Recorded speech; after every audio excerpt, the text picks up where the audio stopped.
Hello guys, আসসালামু আলাইকুম। কেমন আছেন সবাই? আইফোন 11 প্রো 256 জিবি, একদম 100% অথেন্টিক, সুপার ফ্রেশ কন্ডিশন, একদম full fresh. 256 GB US variant, battery 90 up, fully fresh product, available stock আছে। তো যারা আইফোন 11 প্রো 256 জিবি নিতে চাচ্ছেন তারা অবশ্যই আমাদের শপে চলে আসবেন।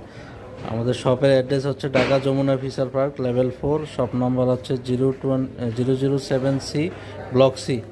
তো লেভেল 4-এ ওইটা অবশ্যই আপনারা ফোন দিবেন, ফোন দিলে আমরা আপনাকে রিসিভ করে নিয়ে আসবো। তো iPhone 11 pro 256 GB authentic product নিতে চাইলে অবশ্যই আমাদের শপে চলে আসবেন। আর একদম রিজনেবল প্রাইসে দিচ্ছি, প্রোডাক্টের প্রাইস দিচ্ছি অনলি 44,000 টাকা। IPhone 11 pro 256 GB full fresh, 4টা কালারই আছে আমার কাছে।